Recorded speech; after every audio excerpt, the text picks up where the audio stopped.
start again. We'll do it one more time. We'll do it one more time. All right, we'll get this right. Okay. Hi, everybody. I'm Amy Herzberg, and this is my husband, Bob Ford. We are co-founders of TheatreSquared. I'm also Associate Artistic Director there. And I'm the Artistic Director. And by the way, this is Prego, our kitty cat. Who is yes. Dressed up for the holidays. And also listening here is our dog, Elgin.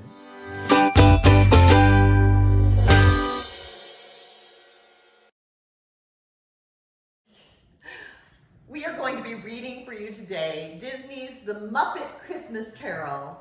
And it is written by Brooke Vitale, based on, of course, Charles Dickens' classic A Christmas Carol. And it's illustrated by Luke Flowers. Here we go.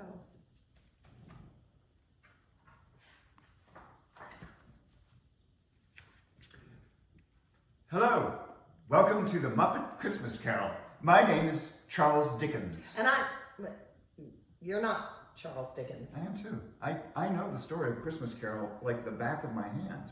Prove it. Well, here's a little mole on my thumb. No, not your hand. Tell us the story. The Marleys were dead to begin with, as dead as a doornail. In life, the Marleys had been business partners with a man named Ebenezer Scrooge. And here we are in the streets of London where the story is first set. Scrooge was cold, greedy, and unkind. His only care in life was making money. Inside his office, Scrooge's bookkeepers shivered. They needed more coal for their fire, but Scrooge was not in a giving mood, not even on Christmas Eve. For others, Christmas was a time of joy, laughter, and charity. Yet Scrooge hated the holiday. Christmas? Bah! Humbug! After Scrooge left his office for the evening, the mood brightened. His clerk, Bob Cratchit, and all the bookkeepers merrily closed up the shop. They were all looking forward to their Christmas holiday. And here you can see Scrooge very unhappy at work.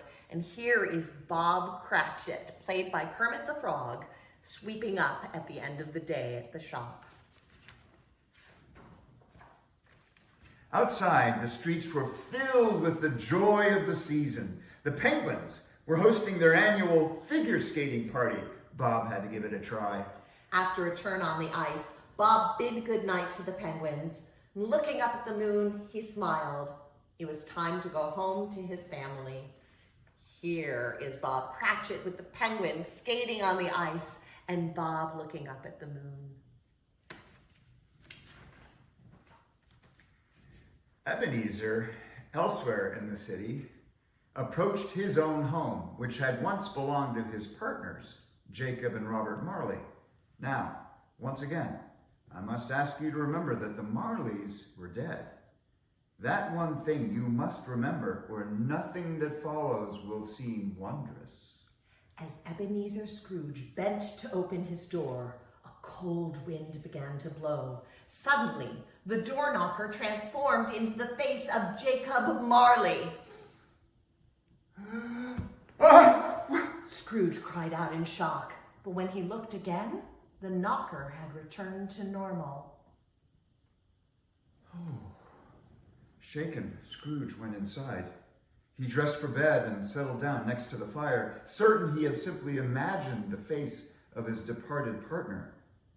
As Scrooge sat staring into the flames, the fire went out, and the spirits of Jacob and Robert Marley appeared. Here you see Scrooge at his door, and this is the door knocker turning into the face of Jacob Marley, scaring Scrooge. And here is Scrooge now inside his home, and here are the two Marley spirits about to talk to him. The Marleys showed Scrooge the chains they'd earned through their many acts of greed in life. As the Marleys howled and danced about the room, they issued Scrooge a warning. If Scrooge did not change his ways, he would end up like them. The Marleys told Scrooge that he would be haunted by 3 spirits. Only with the help of these spirits could he change his fate. Then, with a rattle of their chains, the Marleys vanished. Here are the Marleys with their chains talking to Scrooge. The Marleys' visit left Scrooge deeply unsettled. He lit a candle to ward off the darkness and got into bed. When the clock chimed 1, Scrooge awoke to a bright light filling his room. He drew back his bed curtains. Floating by his bed was a childlike spirit. I am the ghost of Christmas past. The spirit told Scrooge that she had come to save him from the Marleys' terrible fate. She offered Scrooge her hand and gestured to the world outside his suddenly open window. Scrooge hesitated to leap into thin air, but the spirit assured him that he would be safe. He took her hand, and they flew out the window and into the past. Here is the ghost of Christmas past first appearing to Scrooge, and here they are, flying out of his window into the streets of London. And here's the Tower of London. Soon they arrived at Scrooge's childhood. Scrooge recognized the place at once. It was his old school, and there was his younger self. It was Christmas Eve here, too. All around, happy children were preparing to go home for the holiday, but young Scrooge had nowhere to go, no family to return to. He had to spend the holiday at school, alone. Time moved forward, and then Scrooge found himself back in London. Once again, it was Christmas Eve, and the lamplighters were plying their trade. The spirit had brought Scrooge to the site of his first job, old Fozziwig's rubber chicken factory. Light and laughter poured from the building. Well, it's the Fozziwig annual Christmas party, Scrooge exclaimed. And here we see Scrooge when he is a boy, and he's there at the school when all the other boys are going off for their Christmas holiday. And here we see Mr. Fozziwig, Scrooge's wonderful first employer. Scrooge rushed inside. The factory was full of music and merriment. Everyone was enjoying the party. Except young Scrooge, who was fretting over the company's finances. And here you can see everybody at the party. And there in the corner is Scrooge, still working. At the party, Scrooge watched as his younger self was introduced to a beautiful girl named Belle. It was love at first sight. But then time moved forward again. Now tears filled Scrooge's eyes as he watched Belle tell his younger self that though he claimed to have loved her, he had chosen money over her one too many times. She could not marry him. Scrooge begged the spirit to show him no more. Crying into his hands, Scrooge sank to the floor. The spirit and the past began to fade. And when Scrooge looked up again, he was alone in his bedroom. Here you can see, this is Scrooge and Belle when they first met and were so happy. And here is Belle telling Scrooge that she could not marry him because he had chosen money over happiness with her. And here we see Scrooge back alone in his bedroom while the ghost of Christmas past leaves. Scrooge returned to bed, but he didn't sleep. A short while later, the clock struck 2, and light and music filled the room. A cheery face appeared in his doorway. I am the ghost of Christmas past. No, I'm not. I am the ghost of Christmas present. Come in and know me better, man. Scrooge got out of bed. The second spirit was so full of joy and warmth that Scrooge couldn't help but smile. But his smile faded as the spirit began to talk about the wonder of Christmas. Scrooge had never understood why people love Christmas so much. Before this day is over, you shall, said the spirit of Christmas present. Okay, Here is Christmas present. He's a very large spirit, and this is little Scrooge in his bed. And here you can see this is the ghost of Christmas present telling Scrooge about how wonderful Christmas is. The spirit led Scrooge into the streets of London. Scrooge watched as people greeted each other warmly, sang carols together, and exchanged gifts. For the first time in his life, Scrooge began to understand that Christmas was a time for sharing love. And despite himself, he began to have fun. And here you can see Scrooge out in the streets of London, seeing everyone making merry at Christmas time. Next, the spirit brought Scrooge to the house of Bob Cratchit, Scrooge's clerk. Bob was just arriving home from church with his son, a small, frail child named Tiny Tim. Scrooge watched Bob's wife and children rush to greet him. He could see that what the family lacked in money, they made up for with love.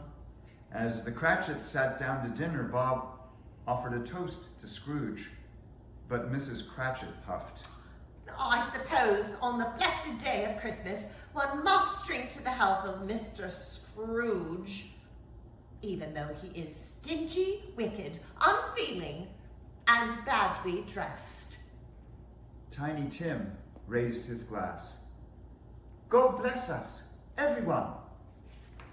Here you can see, this is Bob Cratchit and Tiny Tim arriving home. Here is his whole family rushing to the door to greet them. And here they are sitting down to their Christmas dinner.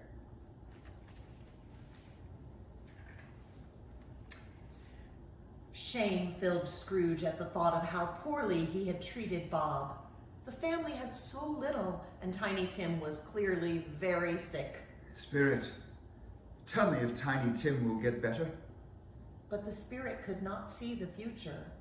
The spirit's time was the present, and that time was coming to an end. Scrooge begged the spirit to stay, but the gentle ghost had started to fade. Soon the spirit had vanished, along with Cratchit's loving home, and Scrooge found himself alone in a graveyard. Mist filled the graveyard, and the ghost of Christmas yet to come appeared. The third spirit scared Scrooge, but Scrooge had learned so much from the previous spirits. He was ready to learn more. Lead on, Spirit. Here we are. Here you can see Bob Cratchit looking at Tiny Tim, a little worried about him and filled with love. And here you can see Scrooge finding himself in a graveyard. And here is Scrooge meeting the ghost of Christmas yet to come.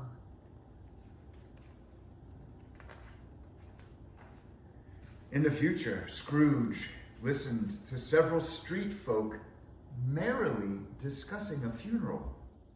He watched as the mysterious dead man's belongings were given away. Fear crept into Scrooge's heart. Though Scrooge had heard no name, he felt he recognized the dead man's things. Next, the spirit brought him to the Cratchit's house. Everything had changed. The once joyful family was now filled with grief. Scrooge understood that the worst had happened. Tiny Tim had not gotten better. Here we are in the streets with the three businessmen talking about Scrooge. And here we are at Cratchit's house. And you can see that Mr. Cratchit and Mrs. Cratchit are very sad indeed.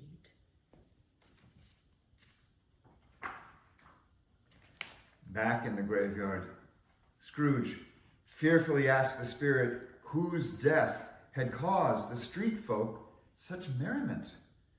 Lifting his hand, the spirit pointed to a gravestone. Reluctantly, Scrooge approached the stone and knelt in front of it. With shaking hands, he wiped away the frost. At the sight of his own name, Scrooge burst into tears. "Oh, Spirit, no!" He cried. "Please, I'm a changed man." Begging for a second chance, Scrooge fell to his knees. Here you can see Ebenezer Scrooge discovering his own name on the gravestone. And here you can see Scrooge begging the ghost of Christmas future for another chance. And then, suddenly, Scrooge found himself in his own bed. Scrooge looked up. Yes, he was back in his bedroom. I'm home! It's a miracle! Joyfully, Scrooge threw open his window. He saw in the streets below a young boy who was walking by. You there, boy! What's today? Today? Why, it's Christmas Day! Scrooge couldn't believe it. He'd been given a second chance to show the world he was a changed man. Filled with gratitude, he decided to surprise the Cratchits with a delicious Christmas dinner. Scrooge made his way through the city, giving gifts and smiles to all he passed. His joy was contagious, and he soon found himself followed by a huge crowd of merrymakers. And soon Scrooge arrived at the Cratchits' house. He gestured to the crowd to hide, and then he knocked on the Cratchits' door. Here is Scrooge in the streets, meeting all of the merrymakers. And here is Scrooge showing up at Cratchit's door, and some of the merrymakers who had followed him are hiding with presents and gifts for the Cratchits. The Cratchits opened their door to find Scrooge scowling on their doorstep. They thought that Bob's boss had come to yell at him for missing work on Christmas Day. Mrs. Cratchit couldn't hold back. She jumped in front of her husband, ready to give Scrooge a piece of her mind. But then she stopped when she saw the crowd of merry Londoners standing behind Scrooge, their hands full of more presents and food than she or Bob had ever seen. Scrooge stepped forward with an enormous smile on his face. Bob Cratchit, would you and your family care to join us for a little turkey dinner on this fine Christmas day? Here you can see Mrs. Cratchit not very happy to see Scrooge. And here you can see Scrooge letting them know how happy he is to be there and all of the gifts and warmth that he has brought them.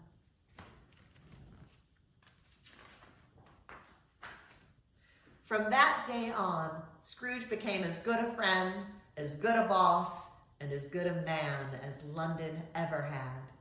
And to Tiny Tim, who did get better, Scrooge became like a second father.